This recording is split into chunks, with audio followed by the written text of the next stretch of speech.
अमीर और गरीब ससुराल जाने वाली बेटी का दहेज।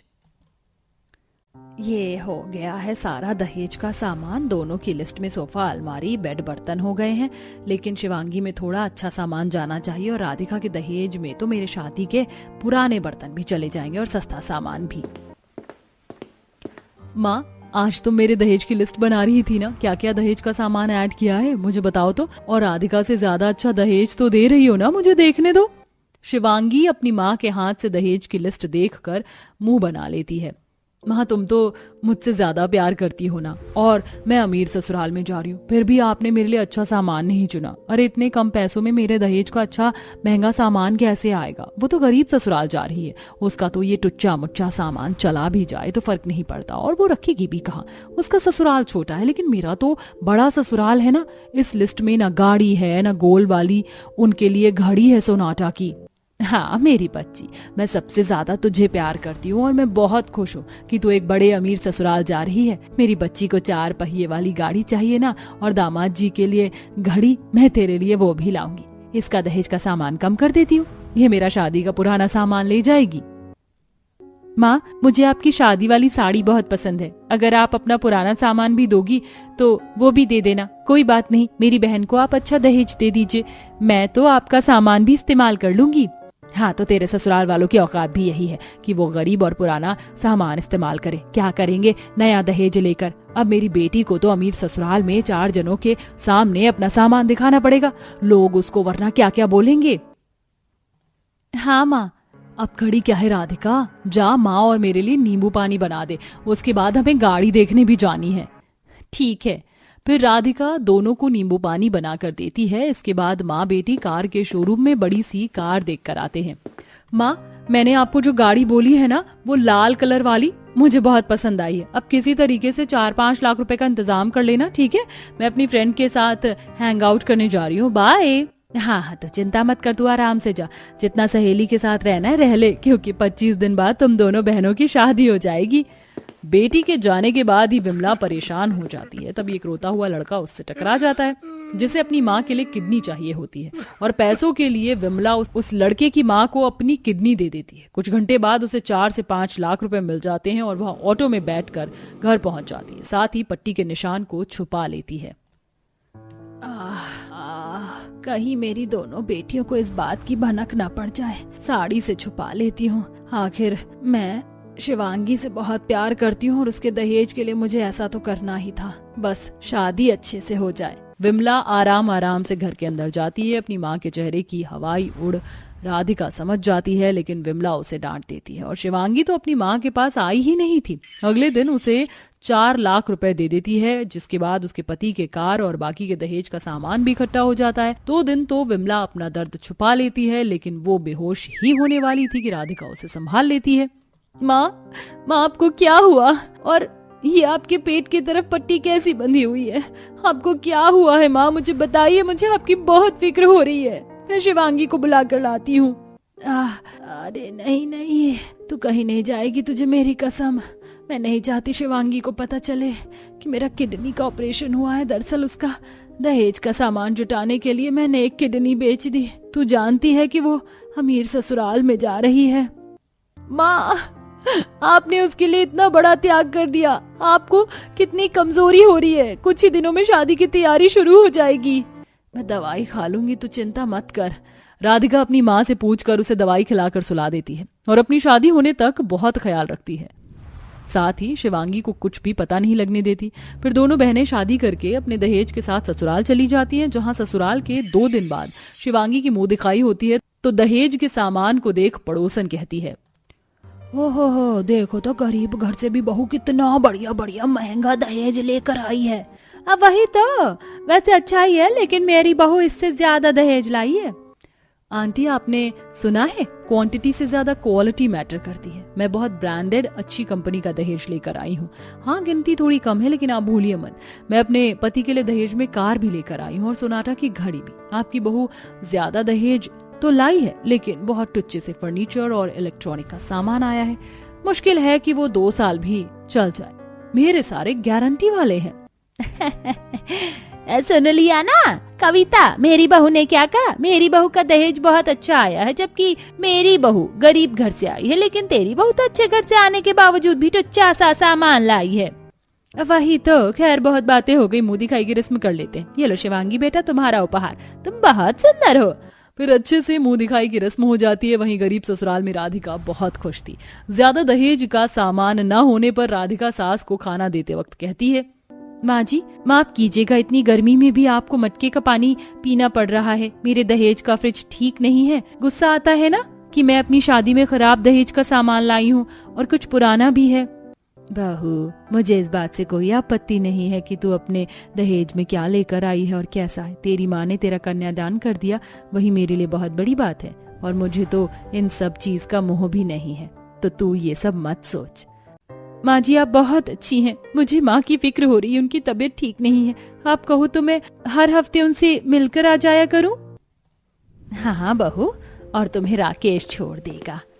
हाँ राधिका, जब बोलोगी तब मैं तुम्हें छोड़ने चलूंगा, फिर काम के लिए निकलूंगा। फिर राधिका घर का सारा काम करके राकेश की साइकिल पर बैठकर उसकी माँ के पास चली जाती है। तब रास्ते में कार में बैठी शिवांगी उससे मिलती है। राधिका तो इस टुच्ची सी साइकिल पर बैठ भी कैसे पा रही है मुझे तो समझ नहीं आता, और घूमने जा भी रही है तो किस पर? मुझे देख, दहेज में माँ ने मुझे कार दी थी और आज घूमने जा रही हूँ उसमें बैठकर। अच्छी बात है शिवांगी, लेकिन उनके साथ साइकिल पर बैठने में जो मजा है वो तुझे कार में बैठकर कभी नहीं आ सकता। राकेश जी चलाइए ना। फिर दोनों बहनें अपने अपने रास्ते निकल लेती हैं। राधिका और राकेश विमला के पास पहुंचते हैं। अरे तुम दोनों यहाँ? माँ आपकी बहुत फिक्र हो रही थी इसलिए देखने चली आई। हाँ माँ जी, ऐसे तो है नहीं कि शादी के बाद रिश्ता खत्म हो गया है। तो भले ही मेरी सेवा कर ले, लेकिन सबसे ज्यादा प्यार मैं शिवांगी को ही करूंगी।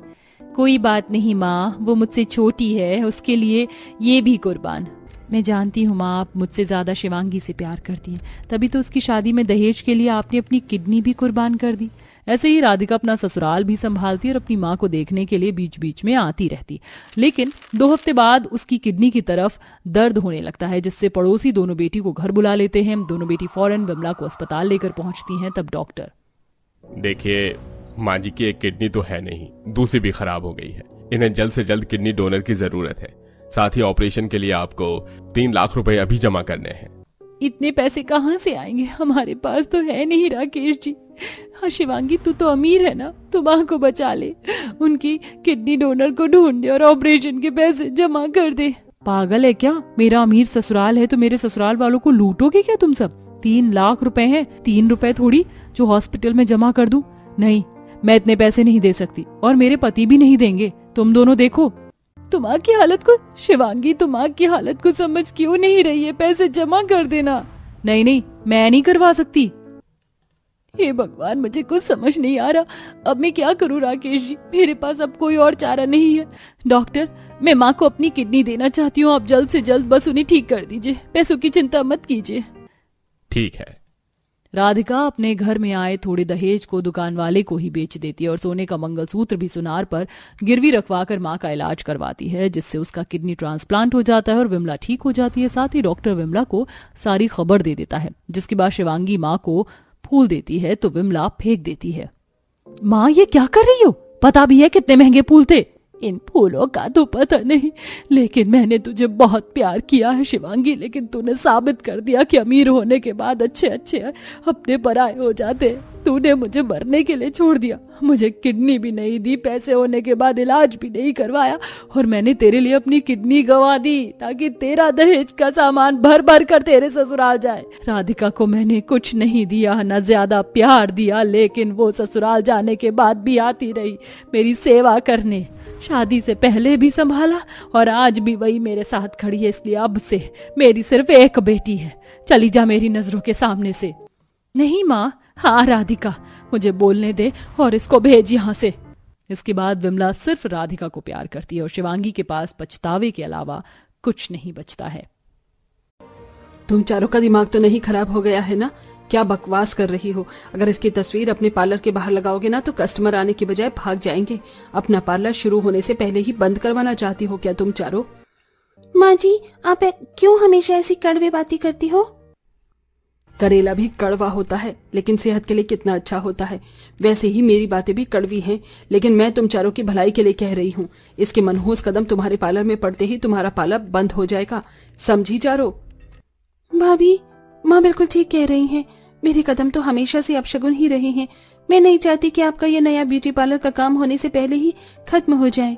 आखिरकार क्यों सुमित्रा अपनी बहू को अपनी ही बेटी के खिलाफ क्यों इस तरह भड़का रही थी और उसे अपनी बहू के नए पार्लर में कदम रखने से रोक रही थी? क्या माया सच में एक मनहूस लड़की थी या इसके पीछे कोई और कारण था? आइए इसे जानने के लिए कहानी में थोड़ा पीछे चलते हैं। आज मेरी चारों भाभीयों का ससुराल में पहला दिन है। जल्दी जल्दी उनके लिए नाश्ता तैयार कर देती हूँ।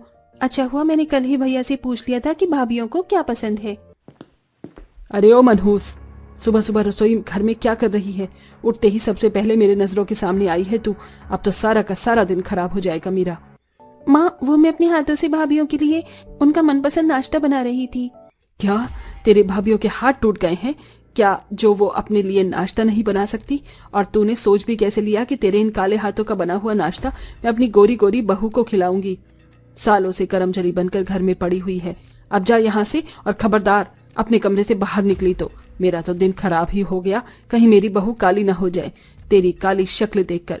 अब खड़ी खड़ी क्या देख रही है, जाला। अपनी माँ सुमित्रा की बातें सुनकर माया की आंखों में आंसू आ जाते हैं और वो बिना कुछ कहे अपने कमरे में जाकर बैठ जाती है। माया के काले रंग के चलते सुमित्रा उसे बचपन से ही नापसंद करती थी। सुमित्रा की चारों बहुएं काफी ज्यादा सुंदर और गोरी थी और सुमित्रा अपनी काली बेटी से नफरत करती थी।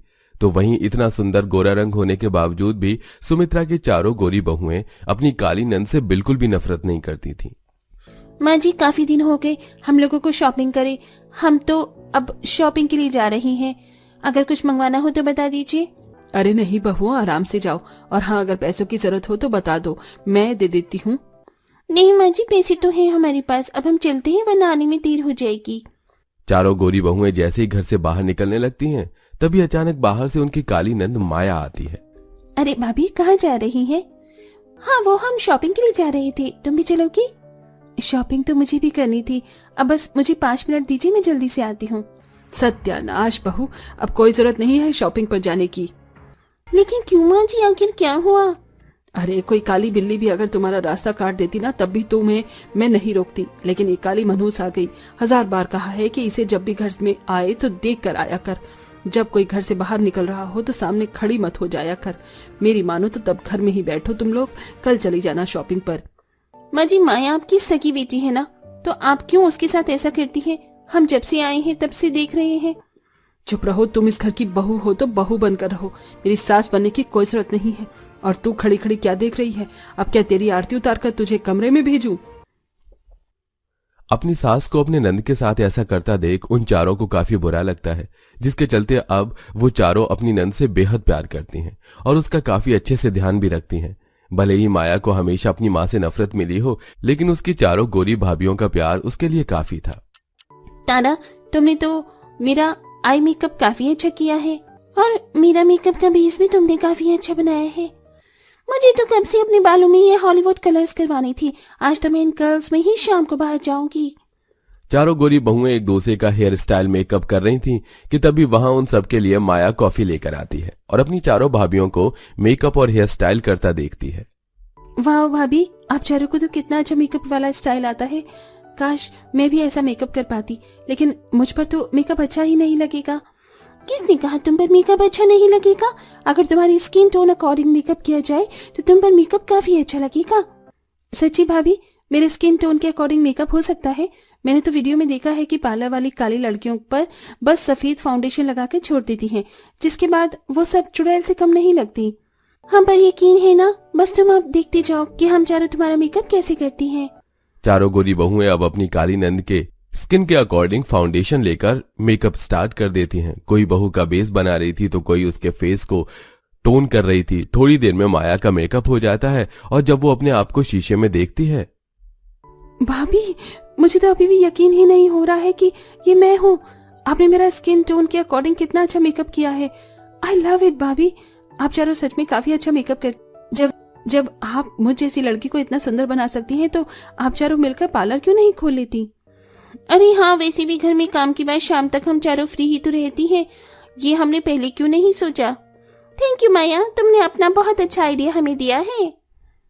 चारों भाभियां पार्लर खोलने की बात सभी को घर में बताती हैं, तो वो सभी एग्री हो जाते हैं और अब वो सभी माया के साथ सारे अलग अलग स्किन के लिए मेकअप प्रोडक्ट लेने जाती हैं। वो सभी मेकअप प्रोडक्ट ले ही रही होती हैं कि तभी माया दो लड़कियों को आपस में बात करता देखती है। अरे यार, ये मॉल कितना ज्यादा सुंदर है ना। इस मॉल की सभी शॉप शीशे की बनी है। बाहर से पता चल जाता है कि अंदर क्या हो रहा है। कोई यहाँ से कुछ खरीदे या ना खरीदे, लेकिन देखने के लिए तो लोग यहाँ जरूर आते हैं। चलो अब फोटो लेते हैं। उन लड़कियों की बात सुनकर माया जब देखती है तो उसे भी सारी शॉप्स शीशे की ही बनी हुई दिखती हैं, जिसे देख माया को अपनी चारों गोरी भाभियों के पार्लर के लिए एक अच्छा आइडिया आता है और वो उन सबको साधारण पार्लर की बजाय शीशे का पार्लर खोलने का आइडिया बताती हैं, जो सभी को काफी पसंद आता है और वो चारों जल्द ही वर्कर्स को लेकर शीशे का पार्लर बनाने की तैयारी शुरू करवा देती हैं। यार समझ नहीं आ रहा है कि आपने शीशे के पार्लर के बाहर किसी लड़की का पोस्टर लगाए। अरे बहू, इसमें सोचने वाली क्या बात है। जो बाकियों के पार्लर के बाहर दीपिका, आलिया, सोनाक्षी की तस्वीर है, तुम भी ऐसे ही लगवा लो। हमें कुछ ओरिजिनल चाहिए। एक काम करते हैं, हमने जब उस दिन माया का मेकअप किया था तो वो कितनी सुंदर लग रही थी। हम अपने पार्लर के बाहर माया का ही मेकअप लुक फोटो लगाते हैं। तुम चारों का दिमाग तो नहीं खराब हो गया है? उसकी काली शक्ल देखकर कौन आएगा तुम्हारे पार्लर में? माया की फोटो को लेकर चारों भाभियां और सास में काफी ज्यादा बहस छिड़ जाती है। माँ जी, कुछ भी हो जाए, अब हम लगाएंगे तो माया का ही फोटो, और उसके कदम हमारे पार्लर में पड़ने से या इसकी फोटो बाहर लगाने से हमारा पार्लर बंद होने के बजाय घोड़े से भी तेज रफ्तार में चल पड़ेगा। आप बस देखते रहना। चारों भाभी अपनी नंद को समझाती हैं और उसका लेटिना, बोल्ड मेकअप, लुक मेकअप करके उसकी फोटो पार्लर के बाहर लगा देती हैं। वहीं अपनी भाभी के शीशे के पार्लर के पैम्फलेट लेकर माया उन्हें काफी लोगों में बांटती है और जब कुछ लोग उन चारों गोरी भाभियों के शीशे के पार्लर के बाहर पहुंचती हैं। देख तो जरा, उस लड़की की स्किन कितनी ज्यादा डार्क है, लेकिन उसका मेकअप कितना अच्छा लग रहा है। जब उस डार्क स्किन की लड़की का इतना अच्छा मेकअप हो सकता है तो हमारा क्यों नहीं? मैंने तो पहली बार शीशे का कोई पार्लर देखा है, कितना सुंदर लग रहा है ना। चलो आज हम इसी में चलते हैं। शीशे के पार्लर और माया की डार्क स्किन पर हुए मेकअप की फोटो देख अब कई सारी लेडीज चारों बहुओं के शीशे के पार्लर में आती हैं। ये शीशे का पार्लर तो अंदर से भी काफी सुंदर है, और आपने मेरा मेकअप भी कितना अच्छा किया है। मेरे पिंपल्स को मेकअप से इतना अच्छा कवर कर दिया है। Thank you so much. Oh my God, मुझे नहीं पता था कि मेरी डार्क स्किन पर बोल्ड मेकअप इतना अच्छा लगेगा। मैं तो बहुत ज्यादा सुंदर लग रही हूँ। अब तो मैं अपनी शादी में भी आपसे ही मेकअप करवाऊंगी। और जरा मेरा सिंपल मेकअप तो देखो कितना ग्लो कर रहा है ना। आज तो शाम में पार्टी में हर कोई मुझे ही देखेगा। एक्सक्यूज मी, मेरा शूट है, मुझे उसके लिए स्मोकी आइज मेकअप चाहिए। क्या आपके यहाँ स्मोक आइज मेकअप होगा? और मुझे एयर ब्रश मेकअप करवाना है। यहाँ पर हर तरह का मेकअप किया जाता है। ये देखिए, इस चार्ट में हमने सारे मेकअप के प्राइस लिखे हुए हैं। कस्टमर को अच्छे से अटेंड करने के साथ साथ माया अपनी गोरी भाभियों की उनके शीशे के पार्लर में भी काफी ज्यादा मदद करती थी। ये लीजिए भाभी, आपके जो प्रोडक्ट्स खत्म हुए थे मैं वो सब ले आई, और आज मैंने सुबह आते ही आपके सारे पार्लर को अच्छे से साफ करके चमका दिया है। अब मैं कस्टमर को अटेंड करने के लिए जा रही हूँ, और हाँ, अभी चाय वाला भी आपके लिए चाय लेकर आ जाएगा। अपनी नंद को इतनी मेहनत करता देख चारों भाभियां काफी खुश थीं। माया की मदद के चलते उन चारों को पार्लर संभालने में काफी आसानी होती थी। और बहुओं, बताओ कैसा चल रहा है तुम्हारे शीशे का ब्यूटी पार्लर का काम? जहाँ तक मुझे लगता है बड़ा तो होगा नहीं, क्योंकि इस मनहूस ने अपने जो काले कदम तुम्हारे पार्लर में जो रख दिए थे, और फोटो भी तो इसकी ही चिपकी हुई थी। सही कहा है किसी ने कि बढ़ती उम्र के साथ लोगों की गलतफहमी भी बढ़ती रहती है। जितना हमने पैसे अपने शीशे के ब्यूटी पार्लर को खोलने में लगाया था, उससे ज्यादा हमें अब तक प्रॉफिट हो चुका है। भले ही कस्टमर का मेकअप हम करते हैं, लेकिन कस्टमर को अटेंड करना, टाइम से प्रोडक्ट्स लेकर आना, पार्लर को संभालना, ये सब तो हमारी माया ही करती है। अगर माया न होती तो हम चारों कभी इस पार्लर को नहीं संभाल पाते। माया तो हमारे लिए बहुत ज्यादा शुभ है। क्यों, सही कहा ना मैंने? आज पहली बार अपनी बहू की बात सुन सुमित्रा उन्हें कोई जवाब नहीं दे पाती, जिसे देख माया काफी ज्यादा खुश होती है। और अब समय बीतने के साथ साथ सुमित्रा का बर्ताव भी माया के लिए चेंज होता है, और इसी के साथ माया अपनी चारों भाभियों के साथ शीशे का पार्लर अच्छे से संभालती है।